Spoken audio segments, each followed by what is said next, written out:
नमस्कार प्रिय छात्र और छात्राएं, मैं जितेंद्र कुमार रावत अमन कंप्यूटर शॉर्ट हैंड सेंटर आपका हार्दिक स्वागत करता है।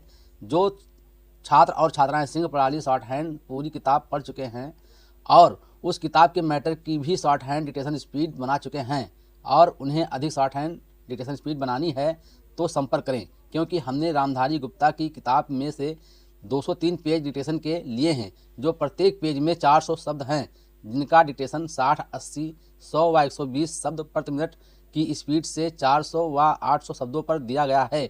जो छात्र व छात्राएं विधिवत रूप से इन मैटरों का होमवर्क करके व्हाट्सएप पर चेक करा के अपनी शॉर्ट हैंड डिक्टेशन स्पीड बढ़ाना चाहते हैं या आउटलाइन प्राप्त करना चाहते हैं या शॉर्ट हैंड पढ़ना चाहते हैं तो संपर्क करें। मोबाइल नंबर 91 98 94 39 41, दूसरा है 700 790 52 75। अतः संपूर्ण पढ़ाई व्हाट्सएप पर वीडियो के माध्यम से कराया जाएगा। धन्यवाद।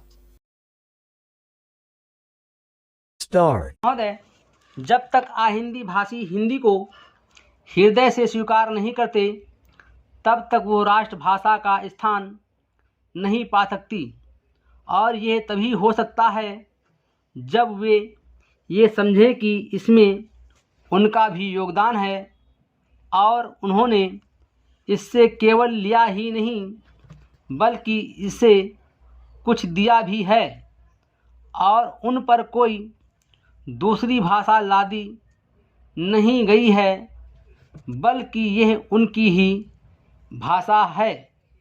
मेरे कहने का अर्थ यह नहीं कि आप उनकी ही व्याकरण अपना लें। इसका अर्थ यही है कि आप उदारतापूर्वक जितना ले सकते हैं ले लें। भाषा इसी प्रकार बन सकती है, ये भी आवश्यक नहीं है कि उसको स्वीकार करने पर आप वही लिखना आरंभ कर दें, परंतु जो लिखें उसको आप गलत ना समझें। आज किसी भी भाषा का रूप वही नहीं है जो उसके प्रारंभिक काल में था, उसमें परिवर्तन होता रहता है। हिंदी के इतिहास में भी आपको यही बातें मिलेंगी। मैं हिंदी का कोई विद्वान नहीं हूँ, पर मैं अपने अनुभव से कह सकता हूँ कि उसमें भी पिछले 500-600 वर्षों में बहुत अंतर पड़ा है तथा पहले की और आज की हिंदी में काफ़ी अंतर है। इसलिए नवयुग में जब वो देश की भाषा बनने जा रही है तो उसमें थोड़ा अंतर करना भी पड़े तो वो स्वीकार कर लेना चाहिए, जिससे उसका अन्य प्रदेशों के लोगों के साथ मेल बैठ जाए। कई आहिंदी भाषी लोगों ने भी हिंदी की काफ़ी सेवा की है। आपके राज्यपाल महोदय आहिंदी भाषी हैं और इन्होंने अपनी भाषा की बड़ी सेवा की है। ये भी हिंदी के पक्ष में थे और इन्होंने बड़ा योग दिया, जिसके कारण हम संविधान सभा में सफल हो सके। इनका भी यही विचार है जो मेरा है। मैं चाहता हूँ कि इनको भी हिंदी की सेवा करने का अवसर दिया जाना चाहिए। उसका पाफल हिंदी के लिए और देश के लिए अच्छा ही होगा। मानपत्र में आपने संस्कृत के संबंध में कहा है। मैं मानता हूँ कि हमारे देश में संस्कृति का अध्ययन आवश्यक है, क्योंकि देश की सभी भाषाओं का स्रोत वही भाषा है। संस्कृत से हमारा संबंध अटूट है। इसकी पढ़ाई लिखाई कम हो गई है, यह हमारे लिए दुख की बात है। मैं आशा करता हूँ कि इसकी उन्नति होगी। मैं अपने बारे में कहता हूँ। जब मैं छोटा था और कॉलेज में पढ़ रहा था, तब रूस और जापान के बीच युद्ध छिड़ा। उस समय समाचार पत्रों में जापान के संबंध में बहुत सी बातें छपा करती थी।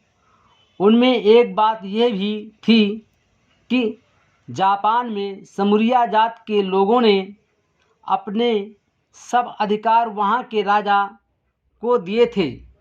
उसके बाद जापान बड़ी उन्नति कर सका। हम लोग ये पढ़कर आश्चर्य और सराहना करते थे। उससे बढ़कर हमारे यहाँ के लोगों ने स्वराज स्थापित होने के बाद 1-2 वर्ष में एक उदाहरण उपस्थित करके दिखाया। हम भी अपने हजारों वर्षों के इतिहास को नहीं भूलेंगे। जो रियासतें अलग अलग स्थापित हो गई थी और एक प्रकार से भारत कई टुकड़ों में बटा हुआ था, वे सब टुकड़े एक हो गए। आज ब्रिटिश भारत और देशी रियासतें मिलकर एक हो गई हैं। उसके बाद हमारे सामने यह प्रश्न आया कि भारत के लोग केवल स्वराज से ही सुखी नहीं हो सकते, उनको किसी न किसी प्रकार सुखी बनाना है।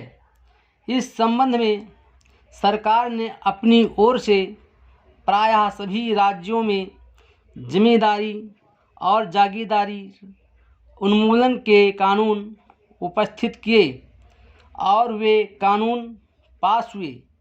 प्रसन्नता की बात तो ये है कि बहुत से स्थानों में कानून उन लोगों की स्वीकृति से तथा उन लोगों की सलाह से पास किए जिनकी जमींदारी और जागीरदारी समाप्त हो जानी थी।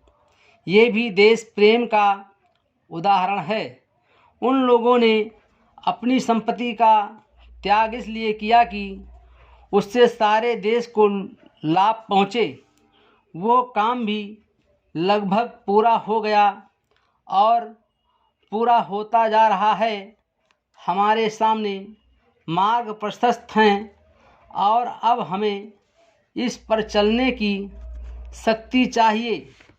हम में परस्पर कभी कभी इस प्रकार की संकुचित धार्मिक अथवा सामाजिक भावना देखने में आती है, जिसके कारण कभी कभी लड़ाई झगड़े हो जाते हैं।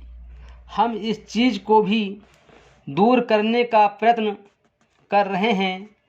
हमारे संविधान में स्पष्ट बता दिया गया है कि कोई चाहे किसी भी धर्म का क्यों ना हो, किसी भी जाति का क्यों ना हो, इस देश में सबको समान अधिकार है।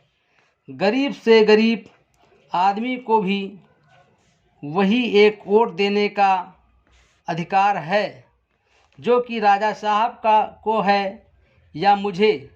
धर्म के नाम पर किसी प्रकार का भेदभाव नहीं किया जाता है। Full stop.